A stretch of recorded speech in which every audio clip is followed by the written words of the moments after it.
Assalamualaikum warahmatullahi wabarakatuh. Selamat siang teman-teman semuanya. Kembali pada mata kuliah praktikum formulasi dan teknologi sediaan cair dan semi padat ya teman-teman. Nah, untuk materi pada hari ini kita akan membahas mengenai bentuk sediaan gel.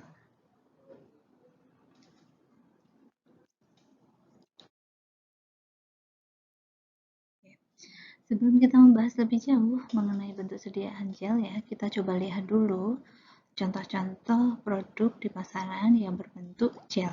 Yang pertama ada sediaan farmasi yaitu bioplacental gel yang isinya adalah plasenta ekstrak dengan neomycin sulfat ya teman-teman. Jadi produk ini berguna biasanya digunakan untuk mengobati misalnya luka dikarenakan oleh luka bakar. Jadi adanya plasenta nanti membantu menumbuhkan jaringan, sedangkan komponen neomycin sulfat berfungsi sebagai antibiotik untuk mengobati infeksi yang terjadi pada luka. Kemudian contoh yang kedua adalah sediaan dermatix ya. Jadi ini merupakan sediaan yang diformulasikan untuk mengurangi bekas-bekas luka. Bisa karena bekas luka akibat sesuatu hal misalnya scar begitu. Bisa juga untuk mengurangi contohnya bekas luka dikarenakan misalnya pada ibu-ibu yang sehabis melahirkan dengan seksio cesaria. Gitu. Kemudian contoh sediaan selanjutnya yaitu trombopop gel yang berisi heparin sodium, teman-teman. Jadi sediaan ini kita gunakan biasanya adalah untuk mengatasi adanya luka memar. Jadi misalnya terkena benturan ya sehingga terjadi luka memar pada kulit. Nah, ini bisa diatasi dengan menggunakan trombopop gel. Nah, ada juga sediaan Sindala ya, yaitu berisi clindamycin fosfat, teman-teman. Sediaan ini khas digunakan seringnya adalah untuk mengatasi infeksi pada jerawat ya. Kemudian untuk sediaan-sediaan kosmetik, di sini saya berikan contoh misalnya ada Gatsby Water Gloss ya yang biasa digunakan untuk aplikasi pada rambut ya. Kemudian juga ada aloe vera gel ya yang biasanya bisa digunakan untuk melembabkan kulit ya. Di sini misalnya komposisi utamanya adalah menggunakan aloe vera sebanyak 92%.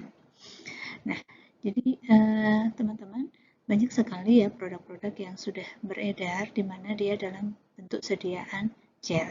Dan tentunya setelah ini sebelum kita belajar mengenai formulasinya, kita coba cari tahu definisi dan keuntungan dari bentuk sediaan gel terlebih dahulu.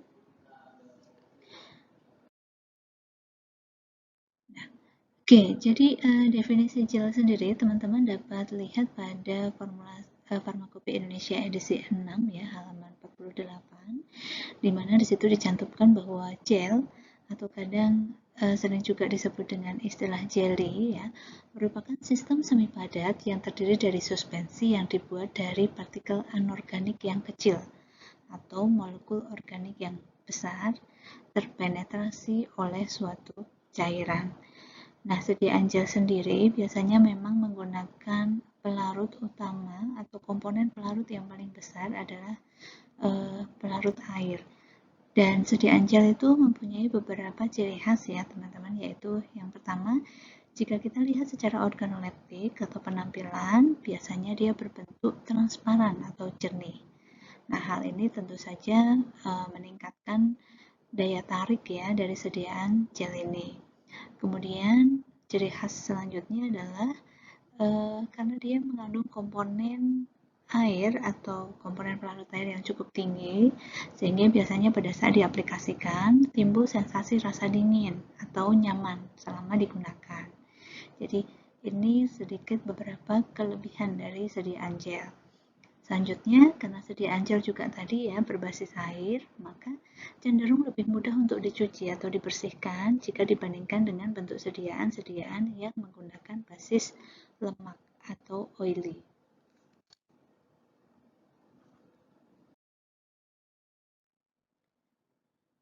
Oke, selanjutnya kita akan mulai masuk ke formula sediaan gel yang akan kita buat ya, yaitu gel dengan menggunakan zat aktif berupa ekstrak daun sirih dengan konsentrasi 10%. Nah, kalau kita berbicara mengenai ekstrak daun sirih 10%, teman-teman, kita coba hitung ya, berapa sih kandungan ekstrak daun sirih dari sediaan kita.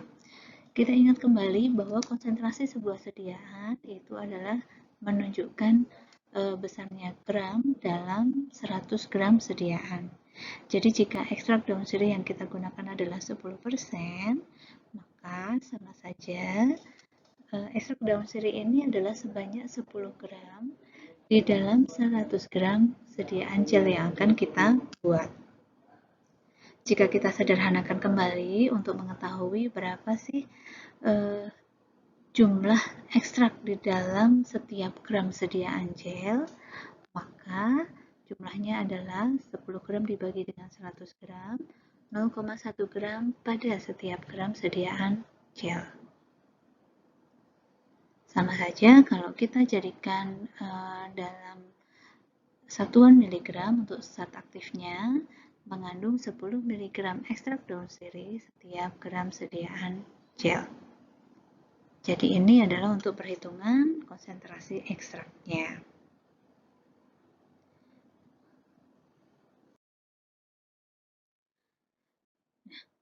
Selanjutnya, kita coba akan melihat komponen zat aktifnya dulu ya teman-teman, yaitu mengenai ekstrak daun sirih. Jadi teman-teman bisa menggunakan referensi Farmakope Herbal Indonesia untuk mengetahui ekstrak daun sirih ini seperti apa. Nah, daun sirih tentu saja kalau kita kaji dari berbagai macam literatur, dia mempunyai berbagai macam fungsi ya. Antara lain bisa digunakan sebagai antibakteri, kemudian juga bisa digunakan sebagai antiseptik, pembersih kewanitaan, dan sebagainya. Nah, jika kita berbicara mengenai bentuk sediaan gel yang akan kita buat, andai kata ini adalah bentuk sediaan yang digunakan secara topikal, maka tentu saja kita harus mempunyai landasan yang kuat dulu bahwa ekstrak daun sirih ini mempunyai aktivitas yang berguna pada penggunaan topikal. Jadi karena salah satu khasiat dari ekstrak daun sirih adalah sebagai antiseptik, maka salah satu bentuk sediaan yang bisa kita kembangkan yaitu sebagai gel hand sanitizer. Ya, digunakan sebagai pengganti air untuk membersihkan permukaan tangan kita. Nah, untuk pembuatan ekstrak sendiri itu tidak akan saya bahas pada praktikum ini ya.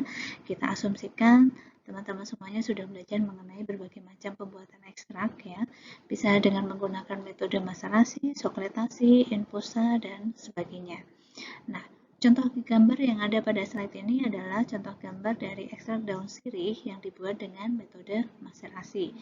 Sehingga ekstrak kentalnya itu berwarna coklat ya, dia mempunyai aroma khas daun sirih biasanya dan mempunyai warna yang coklat kehitaman.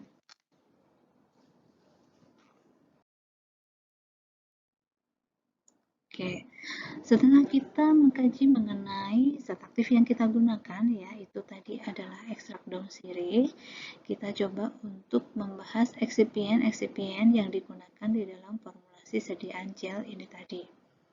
Oke, eksipien yang pertama teman-teman yaitu basis gel atau gelling agent ya, dimana dalam formula ini kita menggunakan basis gel karbomer.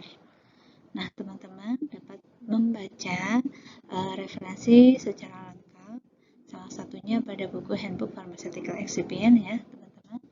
Jadi karbomer ini teman-teman mempunyai beberapa nama sinonim, antara lain ada yang menyebut akripol, akritamer, acrylic acid polimer, karbomer, karbopol, karboksipolimetik selen, poliacrylic acid, karboksivinyl polimer, pemulen atau tegokarbomer. Jadi berbeda industri yang mengembangkan, tentu saja dia mempunyai nama merek yang berbeda pula. Tetapi secara gugus inti itu sama-sama gugus inti karbomer. Nah, teksturnya atau secara pemberian teman-teman dapat lihat pada gambar ya. Pada saat dia masih dalam berbentuk serbuk, dia berwarna putih ya, serbuk hablur berwarna putih dan mempunyai sifat higroskopis atau mudah menyerap kelembaban.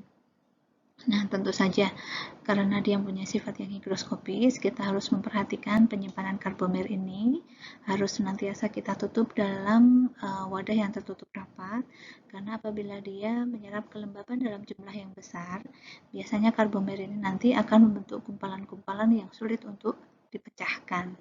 Dan apabila sudah membentuk gumpalan, biasanya akan mempengaruhi tingkat hidrasi dan nanti hasil mutu fisik dari gel yang akan kita buat. Nah, jika sudah kita dispersikan dalam air, teman-teman dapat melihat penampakannya seperti pada gambar yang sebelah kanan ya. Jadi dia biasanya akan membentuk dispersi koloidal begitu ya, yang berbentuk jernih seperti yang tampak pada gambar.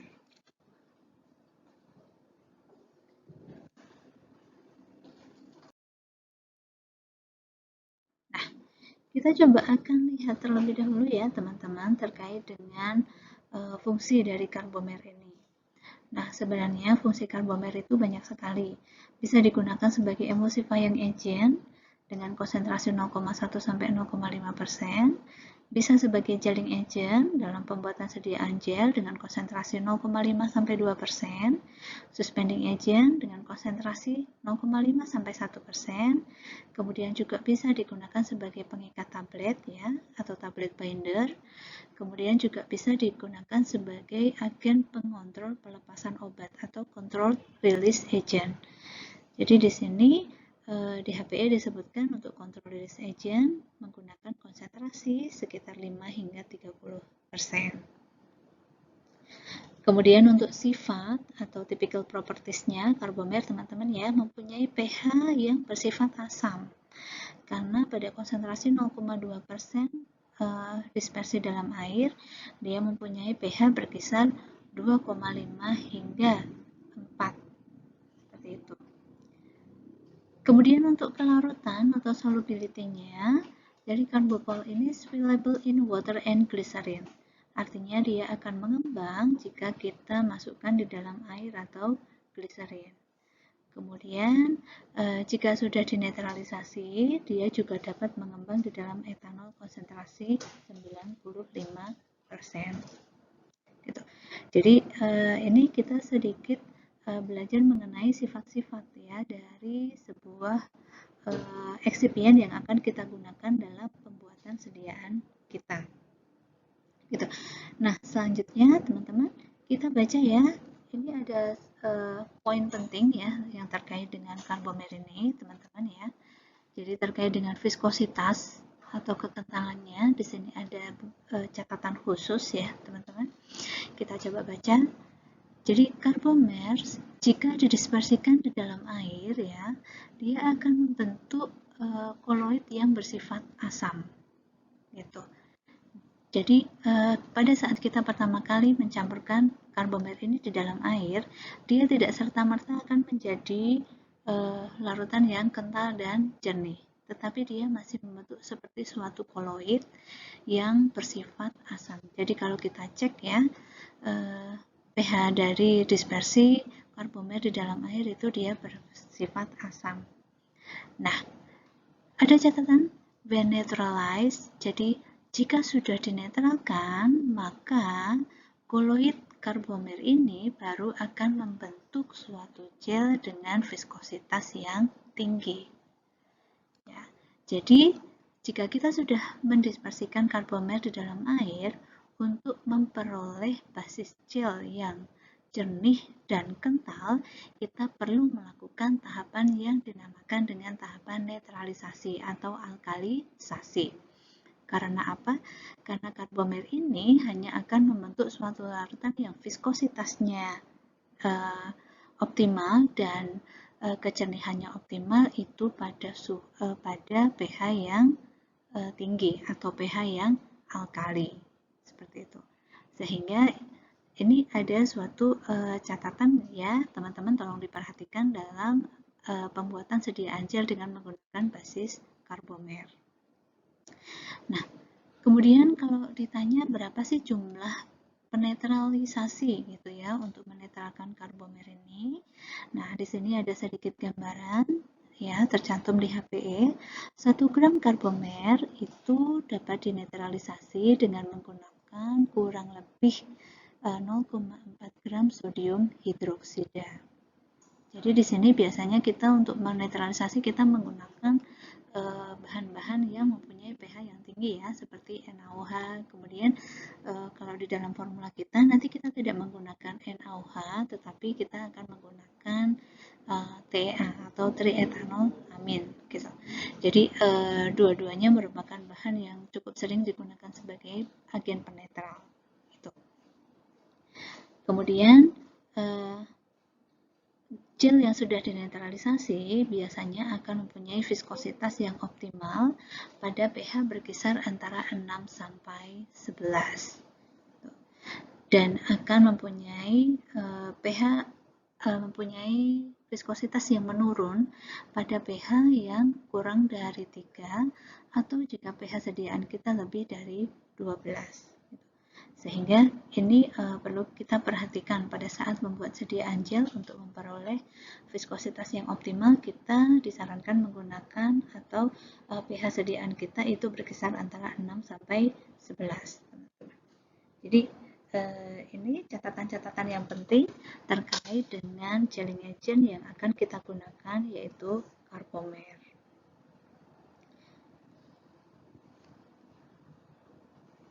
Oke.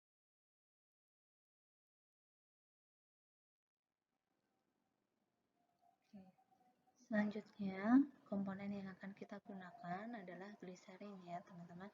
Nah, gliserin ini nanti berfungsi sebagai humektan dan emolien. Apa itu humektan dan emolien? Jadi humektan itu adalah suatu bahan yang fungsinya adalah mengurangi penguapan air dari sediaan atau mencegah hilangnya air dari sediaan. Nah, fungsi ini bermanfaat untuk mencegah supaya sediaan kita tidak mudah kering pada saat terpapar dengan udara. Jadi kan kalau kita mempunyai sediaan kadang kan dibuka dari kemasannya ya teman-teman, sehingga dia kontak dengan udara luar. Nah, humektan ini nantinya akan mencegah atau meminimalisir pengeringan dari sediaan pada saat dia kontak dengan udara tadi. Sedangkan untuk emolien itu adalah fungsi bahan yang berfungsi untuk membantu menambahkan kelembapan pada kulit tempat pengaplikasian. Sehingga nanti dengan harapan tertentu salah satu emolien nanti bisa berfungsi untuk membantu penetrasi dari zat aktif, misalnya untuk bekerja menembus pada lapisan-lapisan kulit yang diinginkan. Selain itu juga fungsi emolien ini juga tentunya menambah kenyamanan pasien ya pada saat menggunakan sediaan kita.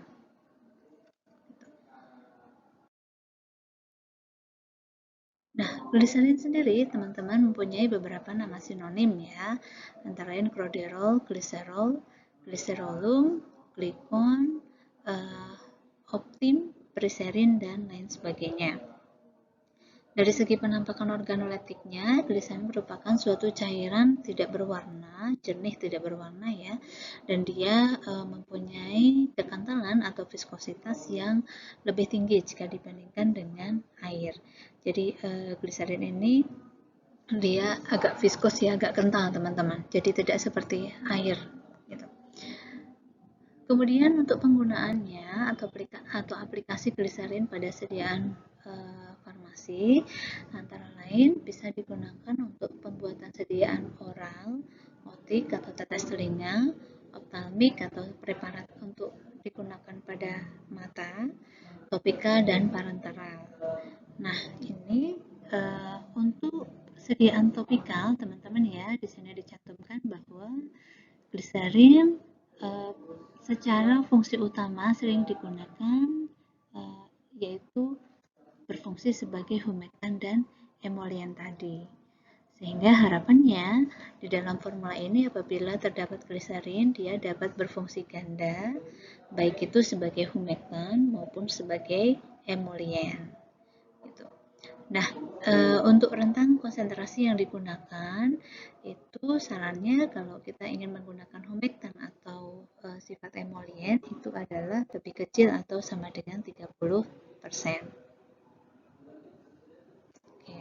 Kalau pada formula yang akan kita gunakan nanti, kita akan menggunakan konsentrasi sebesar 10%.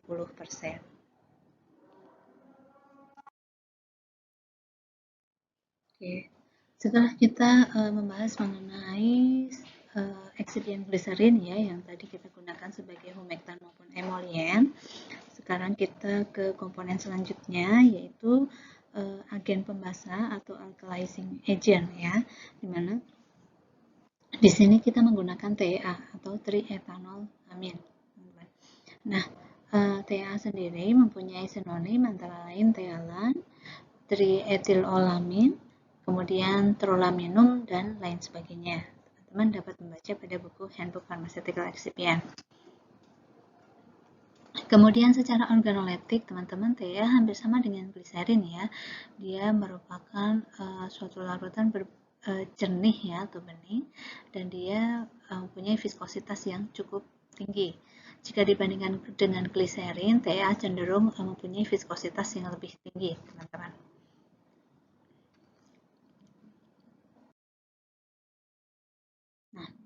Nah, jika dilihat pada fungsinya, tadi TEA bisa berfungsi sebagai alkalizing agent atau agen pembasa, bisa juga berfungsi sebagai emulsifying agent.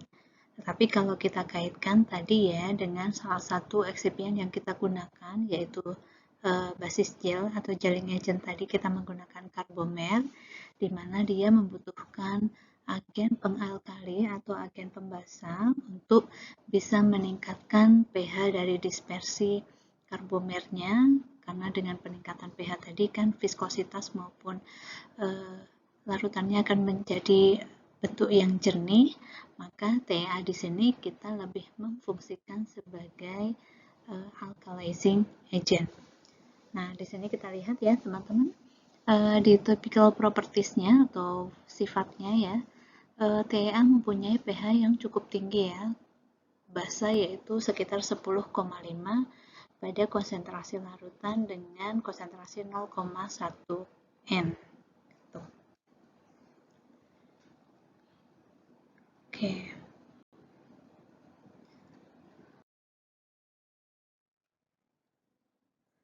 Oke, terakhir eksipien yang kita gunakan dalam formula ini adalah pengawet atau preservatif, yaitu nipagin atau sering disebut juga dengan metil paraben. Nah, metil paraben teman-teman secara organoleptik dia berbentuk serbuk hablur putih ya, berwarna putih dan sedikit higroskopis.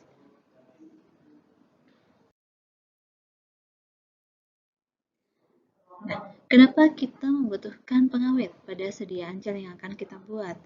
Karena pada sediaan gel, tadi kita sudah bahas ya bahwa komponen utama pelarutnya adalah air, di mana air merupakan suatu media yang sangat disukai untuk ditumbuhi oleh bakteri, sehingga penggunaan antimikrobial preservatif atau pengawet ini mutlak kita perlukan saat kita ingin membuat bentuk sediaan gel. Nah, kemudian kenapa kita memilih metil paraben, teman-teman? Jadi, pada pemilihan pengawet ya, kemarin sudah pernah saya sampaikan bahwa salah satu yang harus kita perhatikan adalah aktivitas antimikrobialnya. Jadi sebisa mungkin harapan kita jika kita memilih suatu pengawet, itu kita memilih pengawet yang mempunyai aktivitas broad spectrum atau berspektrum luas. Selain itu, dia juga dapat membunuh tidak hanya bakteri, tetapi mungkin juga fungi ya, atau jamur ya, dan sebagainya. Nah, metil paraben merupakan salah satu bahan yang memenuhi kriteria tadi ya. Jadi, dia mempunyai aktivitas broad spectrum, kemudian juga mempunyai rentang pH yang cukup luas penggunaannya.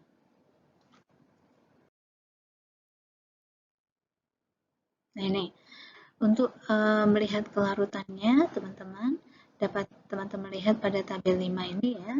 Jadi ini solubility of methylparaben in various solvent ya. Kelarutan methylparaben dalam berbagai macam pelarut.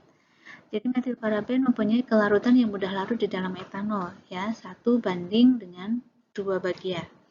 Kemudian selain dia mudah larut dalam etanol, dia juga dapat larut dalam gliserin, teman-teman.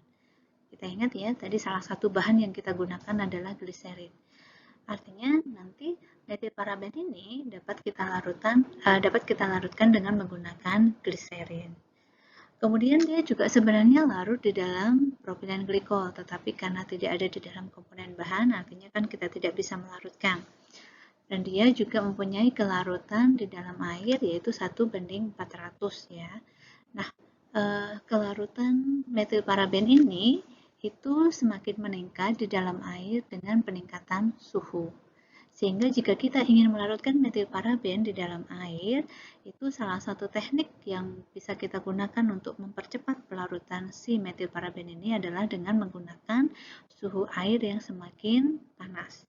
Ya, di sini jika pada suhu 50 derajat Celcius, kelarutan metilparaben itu 1:50, sedangkan pada saat kita menggunakan air dengan suhu 80 derajat Celcius, kelarutannya bisa meningkat ya, hanya 1:30. Ya.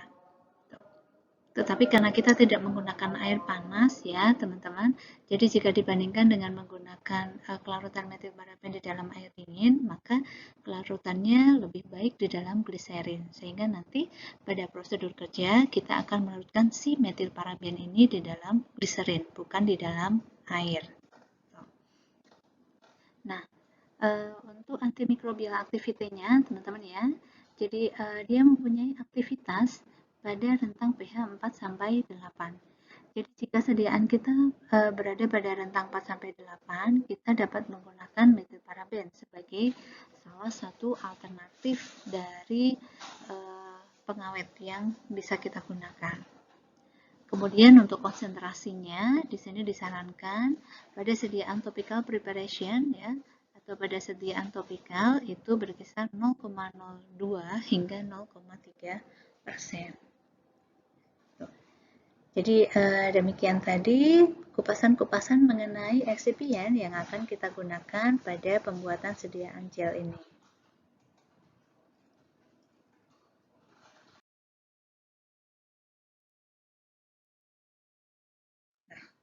Selanjutnya, kita akan belajar mengenai formula dan perhitungan bahannya ya.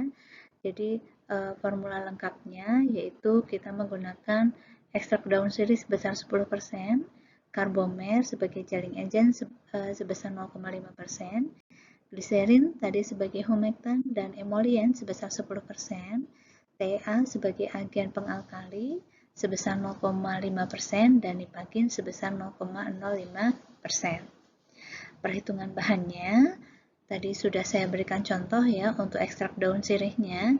Jika kita akan membuat 100 gram gel dari ekstrak daun sirih ini, maka ekstrak daun sirih yang kita gunakan adalah 10, yaitu konsentrasi dari si ekstrak daun sirih dibagi dengan 100 ya.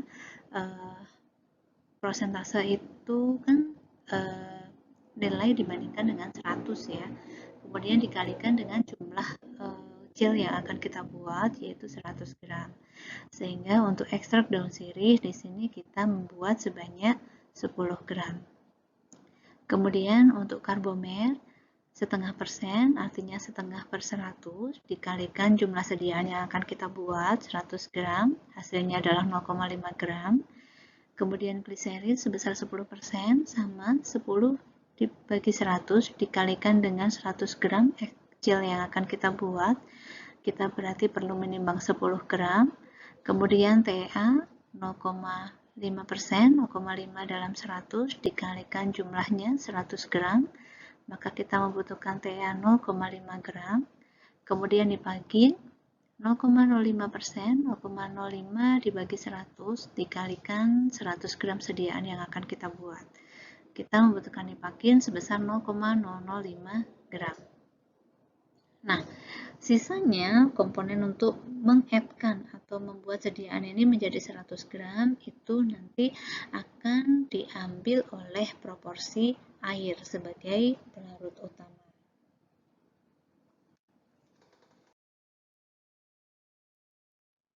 Kemudian untuk tahapan pembuatannya, teman-teman di sini saya bagi menjadi 3 tahap ya. Yaitu tahap yang pertama adalah tahap pembuatan basis gelnya. Jadi pertama kita timbang terlebih dahulu gelling agent yang tadi telah kita hitung untuk membuat 100 gram. Kemudian gelling agent ini tadi atau karbomer ini tadi kita dispersikan di dalam air. Tidak perlu air panas ya, cukup bisa menggunakan air dingin.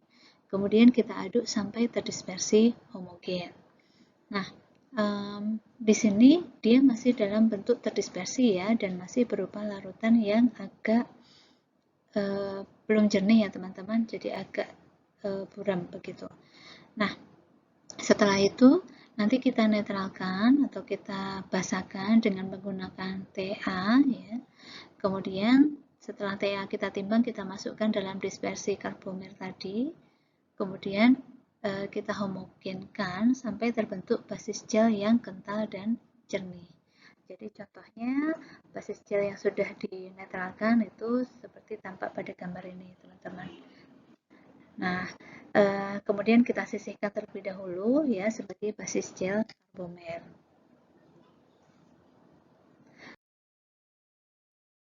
Tahapan yang kedua, kita akan membuat campuran zat aktif ya. Jadi di sini campuran zat aktif terdiri dari 3 komponen, yaitu yang pertama gliserin, yang kedua nipagin, dan yang ketiga ekstrak daun sirih. Jadi pertama-tama kita melarutkan dulu, karena nipagin tadi kan atau metilparaben dia bisa larut di dalam gliserin, sehingga pengawetnya ini kita larutkan terlebih dahulu di dalam gliserin sampai dengan larut sempurna. Setelah terlarut sempurna, kita menambahkan ekstrak ke dalam campuran gliserin dan nipagin ini. Kita tekniknya sedikit demi sedikit ya, kita coba untuk homogenkan sehingga nanti ekstrak itu bercampur di dalam gliserin. Nah, apa sih tujuan mencampurkan ekstrak di dalam gliserin ini? Tujuannya adalah untuk membuat ekstrak yang semula kental menjadi lebih liquid atau lebih encer, sehingga nantinya akan lebih mudah untuk kita campurkan dengan basis gel yang tadi sudah kita buat. Gitu. Kemudian campuran gliserin dibagian dengan ekstrak ini kita sisihkan dan kita sebut sebagai campuran zat aktif.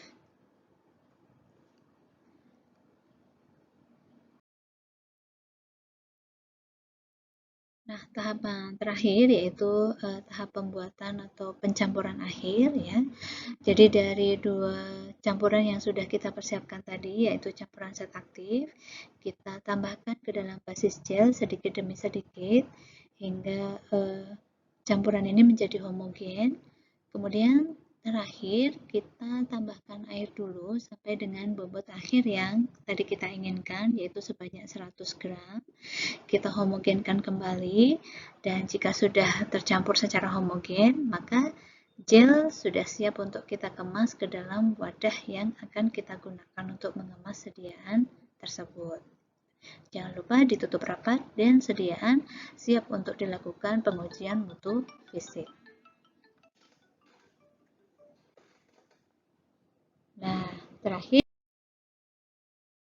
kita melakukan pengamatan uji fisik ya, mulai dari organoleptik, homogenitas, viskositas, daya sebar, daya lekat, dan kemampuan proteksi.